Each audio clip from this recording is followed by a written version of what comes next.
Hey folks, what is going on? It's your boy Peter, aka Peter Freakout 10. Hope you all are doing well on this snowy night, because it's snowing in my area, and it's currently 9:55 p.m. I'm just hanging out in my room playing some Ratchet and Clank. I'm going to play Slide 2 in a little bit.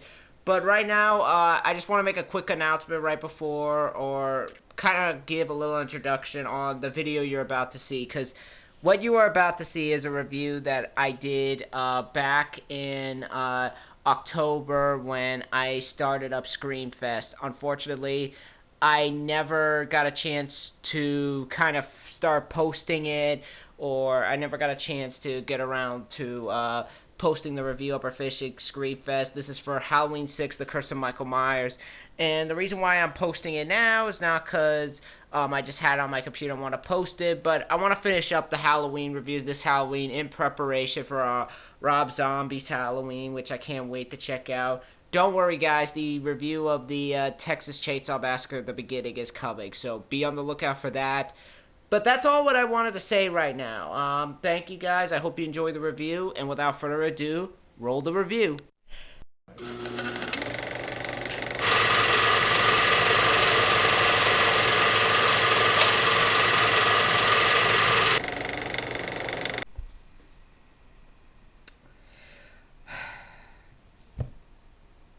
Peter here, aka Peter Freakout 10. You know what? No, we're not giving that with this movie. We're not giving that. This movie doesn't deserve that attention. Because today's film is another film in the Halloween series. Yay! You know, a year ago when I reviewed Halloween 5, The Revenge of Micheal Myers, and saw the shit stain that left on the rug of the Halloween series, I thought that would be the last damn time I would see anything even remotely on the rug of that series. Boy, was I wrong. Because today's film is a prime example of what happens when you give a franchise to two people who care only about money, and they continue the series a long damn time after they pretty much put the series on hold. Yes, we're in this one now. Halloween, The Curse of Micheal Myers. The scariest Halloween of them all, says Academy of Science Fiction, Fantasy, and Horror Films. Bullshit. Which really shows that they're trying to get the best reviews that they can on this film. So they put scariest Halloween of them all at the top. Probably paid them to let him do it, and give him a good review, because by God.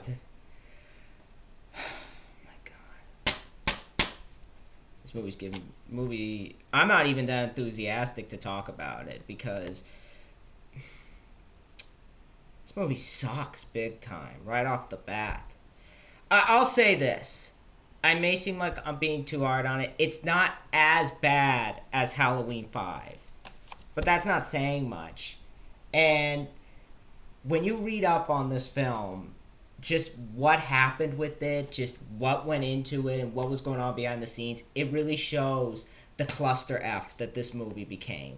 Because it was made in 1995, and it was directed by Joe Chappelle. Chappelle Show. No, he's not black, so he's not related to Dave Chappelle, but, yeah. But, yeah, Joe Chappelle. He directed a movie called Phantoms, which is by the same company, Dimension. And I gotta get to that in the production, because that ties into how this movie messed up. He also helped on Hellraiser Bloodline. He finished up that movie after the original director left. And as I said, this movie is so infamous for its production cycle, which commenced many, many years after Halloween 5 bombed. And Moustapha Akkad insisted that the series lay dormant for a long time to find its footing in the right place. And they also had to go through lawsuits in order to secure the rights, because the series at the time the rights of those, I should say, and it landed in the hand of Bob Weinstein and his fat ass brother Harvey Fat Ass Weinstein, as I call him, because they love to screw up the series of many horror films that I enjoy, including this one. They're screwing up Hellraiser too. What else have they screwed up? So many horror films that they've taken part in that they've screwed up big time. Mimic, Reindeer Games. I know that's not a horror film, but it counts. But yeah. So yeah, they got the rights. A particular amount of time passed, and they decided to get started on the script. And they went through many different ones until they found the right one. They went through people like Quentin Tarantino, Scott Spiegel, and it landed in the hands of Daniel Ferrand, who's a big fan of the Halloween series, and he was excited to work on this film.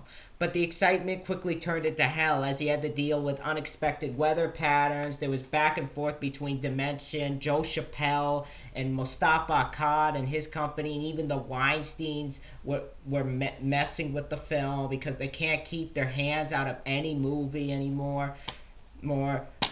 But it was a shit show making this film. And they finished it up, and despite doing well, opening at number 2 at the box office, opening behind 7, making a total of $15.1 million, it received negative reviews, and to this day, it's regarded by many as one of the worst films in the series. And I could see why. This movie sucks on so many levels. It's not the worst. I mean, Halloween 5 is much worse than this, because that movie, I said in my review why, but that movie destroys everything that worked about Halloween 4, the new direction it was going to take, and it was like, nope, we're not going to go there, we're going to stick with the original series. This is just continuing on from that, but what they do, the fact that they continue on from it, is stupid in the friggin' first place.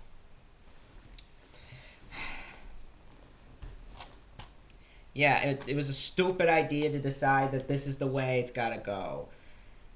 And I blame Dimension Films, I blame Moustapha Akkad, and I blame the writer, Daniel Ferrand, because he was like, I want to explore the freaking cult and the Thorn. I'm like, why?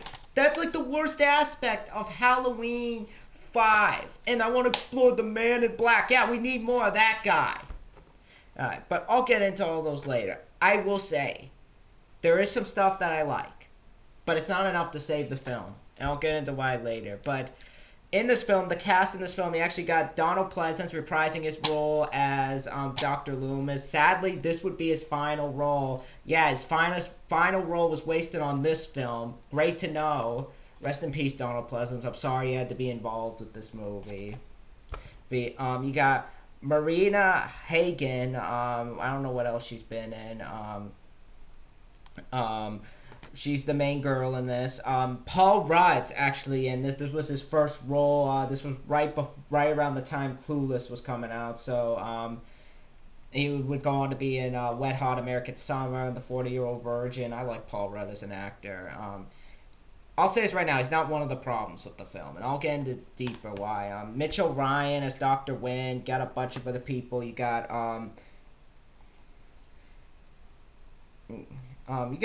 many people in this film, but yeah, I'll get into why I don't like this film. But the plot of the film is basically, it's 1995 after the events of the last film, and Halloween has been outlawed in the town of Haddonfield, even though Michael and Jamie, this time played by J.C. Brandy, who has taken over for Daniela Harris, because Daniela was supposed to come back, but they were like, no, but she wanted to be paid more, especially where they take her character. And she was like, I gotta come back for this. No, pay me more. But they were like, no, we're not gonna pay you. We're gonna pay you the same amount we did. And she's like, F this, I'm out of here. And she decided to stay away from the series now. Yeah, but they've been away from society for a while. We discover that Jamie has given birth to a baby boy. And Michael, who after a lengthy chase kills Jamie But we discover before he can kill the baby, we discover that she has hidden the baby. However, Tommy, played by Paul Rudd, Tommy Doyle, who's actually the kid from the first Halloween, who was the boy that Laurie was babysitting, he is now a full-grown adult, and he's now played by Paul Rudd. He's been traumatized by the events of the original, and he finds out about Jamie, and he tracks her down to where she has hidden the baby and starts to protect it. Meanwhile, as that is going on, we see this girl named Kara, played by Marina Hagen, who has moved back in with her family, who are now living in the Myers house. And once again, the house looks friggin' different from the other ones in the series. I don't know why they keep changing the damn house, or don't refer to the original film's house. I don't know why they keep changing the dang house. Like, keep the house like it originally was. Stop making new houses. But she's been dealing with her abusive father, who's the Strode, they're both part of the Strode family. He loves to beat on her. There's also this story about this child who's having visions of the Man in Black, her child, I should say, and he's starting to have a psychic connection with Michael Myers, like Jamie did in Halloween 5. Maybe not mute, but he's talking. But and also in the town, basically, they're trying to basically get Halloween back into the spirit that it once was before Michael came in and started killing people. And so Michael shows up and starts slaughtering everybody. This movie was a chore to watch. I kid you not. I watched this late at night. It was the most boring experience I ever had watching a film. I had to put it on 3 times. 3 damn times in order to finish it. That was how bored I was watching this film. It's not the most involving film. It's boring. It's 88 minutes. It feels like an eternity. Because the movie drags. It really drags. It goes by too fast, where you don't learn enough about the characters. And it starts in the most tasteless way ever. The fact that you kill off Jamie in the most tasteless way, therefore causing a rift in the entire franchise, and therefore making the other 2 even more pointless than they already were, it's just a big middle finger, because I like Jamie. I like Daniela Harris. I may not like what they did with her in Halloween 5, but it's like, why are you bringing her back just to kill her off? It was just stupid. It was like, why are we going that route? Seriously. It was just dumb. It was unnecessary. And it's like, when are they going to learn that killing characters off is not the way to go? I don't think they're ever going to learn, because they're Hollywood and they think, like, we know best. But it was just stupid. And how they did it was just so dumb. Well, not dumb, but it was a good death. But not that. I mean, it could have been done on another character and not Jamie, but I just thought they did it really hard. I just thought they handled it in a way where it was like, really? Come on. But yeah. And especially the aspect of Michael raping somebody, because we get the idea that Michael had the baby she had the baby, because you get the idea that Michael's her father, and at some point he raped her. I'm like, it just is so out of character, and it's like, now we're bringing in Michael's a rapist. It's like, it just seems so out of character when he's been known for killing people. Well, it's like, really? Like, it was just so dang dumb. And it just seems like they tried to add human elements to him, and they're continuing on with the stupid supernatural element of the other film, and it's like, that was the worst part of that other film. It's like, where in the first or the second or even the 4th one, because I don't count, because the 3rd one doesn't have Michael Myers in it, but where in those other 3 films was there a hint of supernatural? Michael still felt human. I mean, even with him, the 4th one, him getting blown up and him getting disfigured, he still felt human, and it wasn't like, oh, there's this forced section of time where we discover, like, oh, he has this supernatural side to him, and this stupid Thorn story where they discover that he is now cursed with something, or he was born with this mark called the Thorn that basically, like, makes him hear voices in his head. I'm like, what the hell is going on? And there's like this cult that looks like the Ku Klux Klan. It's like, what is going on? It's like, it just feels like now they're starting to pull shit out of left field. That's how I feel like with this film. Granted, there was that whole thing about Loomis saying how he felt there was a supernatural side of Michael. I just always saw that as his fear of Michael, rather than there's this supernatural side of him. Because it just felt, because the supernatural side just feels so, like, what is going on? Like, why are we exploring this? It just felt so dumb and everything. And the fact that they decided to continue with the story of the Man in Black, and the writer was like, I wanted to explore that and give an origin. It's like, why? That was the worst part of the film. Next to the dumbass Last House on the Left cops that they decided to homage. It's like, yeah, homage something nobody liked, but that's another. But I already talked about that story. On top of that, as I said, it makes the pacing suffer, and it's incredibly boring. On top of that, the development of it focuses too much on the development of the freaking Thorn. Yeah, take the Thorn and shove it up your ass, because I don't want to see it. And it also focuses too much on the supernatural side of Michael as a character, and less on the characters we care about, or even Michael killing people. Because Michael appears on and off screen for a short amount of time. This is the shortest amount of time that we see Michael on screen. Of all the films combined, this is so short that we see him. And it's like he pops in and out, and then we either cut to the supernatural storyline, we cut to Paul Rudd, or we cut to Maureen Hagen and her asshole father beating the shit out of her, and her son holding a knife to him. That's what it comes to. And as I said, the whole cult angle is just so damn stupid. Man. And then they bring in this stupid twist, which, spoiler, I'm gonna put spoiler down there. But if you guys don't like spoilers, just turn your volume down, and when that disappears, just go back. Spoiler: we learn Dr. Wynn is in charge of this cult. Wow, you really went above and beyond for that, Daniel Ferrance. You're a huge fan of the Halloween series. Well, if you were a huge fan, you would go to what made people love the original series best. Fan my ass. Sorry to say, dude, you probably are a fan. Why agree to this? Why? I will give it this. I'll give it this, which is the least I can do since I didn't do that with Halloween 5. I do like the look of the film. I think it's a good looking film. Definitely better looking than the last one.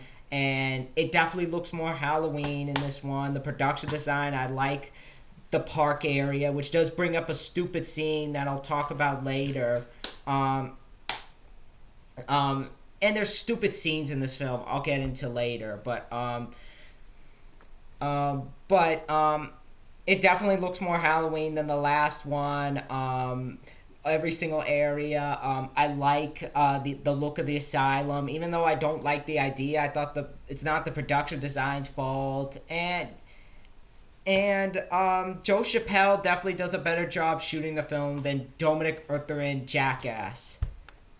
But there are moments when I feel his direction is flat, or he tries too hard to be cool. Like towards the end, there's this really annoying edited sequence when Michael's killing all the nurses, and it goes into this flashy, edited scene of him slaughtering them, cutting to one, cutting to another, and it gave me a dang headache. And it's like, stop with the stupid editing. And he does this twice, for Christ's sake.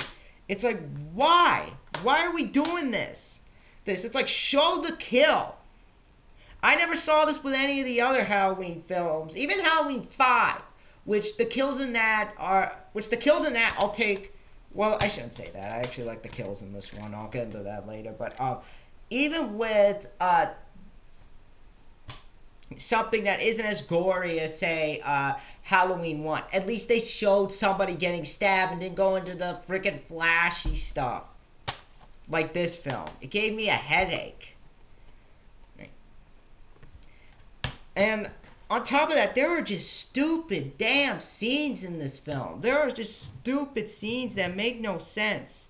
Like, when Paul Rudd finds the baby, he goes into a freaking bus station, and this bus station looks like it was open for a few hours.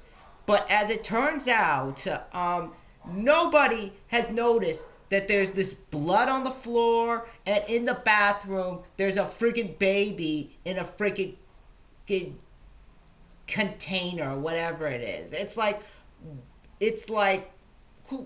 it looks, I work in freaking Stop and Shop. So obviously there obviously has to be someone who goes to the bathroom. People go in there all the time. It's like, it's not like, no, there's nobody in the bathroom or anything. It's like, there are people in that bathroom that go in. It's like, it's a bus station, for Christ's sake. I doubt they wouldn't have noticed a friggin' baby in there. It's like, really? And also, there's stupid scenes, like, with like, the kills and everything. Like, there's this one dude, which, you know, I'm going to save that for the kills, but because I want to give a good positive and negative on the kills. On top of that, the characters I'm fairly mixed on. I'll say, some of them do a good job. For his final role, Donald Pleasance does a good job. He definitely redeems himself, and he did better than he did in Halloween 5. I do think he's a lot more likable than he was in the other one. The main girl, I thought she did fine. Maureen Hagan, she is kind of hot, I'll say that. She's no Jamie Lee Curtis, I'll say that, but I thought she did well for what she had to do. George P. Wilbur, who comes back as Michael, I thought he did a good job. He definitely brings back more of the brutal side of Michael. His design, I will say, is much better in this than in Halloween 5. The mask itself, while not my favorite mask, I thought he did a good job with it. I do look forward to seeing how Tyler Mane does Michael in the Rob Zombie's Halloween version, so I'm really excited to see that. But I thought he did a good job. I thought he did a good job playing Michael and all that. And I'll say, I think Paul Rudd does a good job. I know this was his first film, and I know a lot of people give him trash for this. I thought he did well playing the traumatized adult Tommy, kind of giving this voice how traumatized the poor guy is. I do like how he is with the baby, playing with him. He gives him a name, and he may seem like a creep at first, being nice to the kid and everything. I thought he did a good job. I'm not going to fault Paul Rudd. And at the beginning, I was getting some doubts about him and his character and how he portrayed him. But towards the end, I thought he did better, so I cut the guy some slack. But the other characters suck.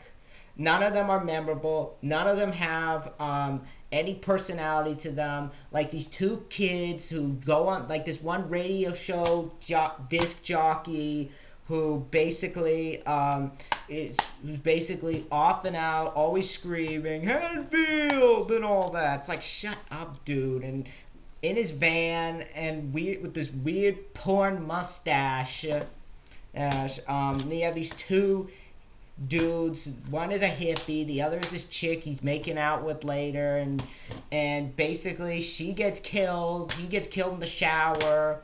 where, and you have this extremely asshole stepfather who basically gets pissed about everything and saying, we didn't want you to come back. It's like, shut up, dude. Smacking his daughter across the mouth, giving her a bloody nose, and I will say he gets a good death in this. I'll say that right now. But the characters just feel unmemorable in some places, and the ones that are memorable, we don't spend too much time with them. And it's just, the pacing, it just drags the film. It's not involving, and it doesn't involve anything in the aspects with, like, the characters or the kills, or even, and it focuses too much on the most boring aspect of giving Michael this stupid supernatural backstory. It's like, we don't want this. It was stupid. Stupid, stupid, stupid.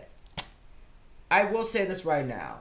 The gore in this film is really great. John Carl Buechler did the effects for this, and I thought he did a good job. I'll say that right now. It's definitely bloody. There's some good gore in this. I like how he kills the stepfather by electrocuting him to the point where his head explodes. Very good practical effects. Jamie, as much as I don't like the fact that they kill her off, I'll say this. The death where she gets pushed into what looks like a corn thresher or a wood chipper. I thought that was a cool death. The look of it, the practical effects and everything. So there's some good gore in this film. Definitely some good gore. But there's other deaths in this film that are so stupid. Like, one in particular has this little girl under a tree. Well, the asshole disc jockey, I gotta get this out of the way first. The asshole disc jockey gets stabbed in his van, and Michael puts him in a tree where there's this huge party going on, and you see in the film that there's all these kids there. Everybody's partying. But there's this guy in a tree that's hanging there, and nobody seems to notice this weird looking guy in a Michael Myers mask out there basically hanging this guy in a tree. It's like, and later on this little girl's like, it's raining red, it's warm, and he's in the tree. It's like, did anybody see this? But what?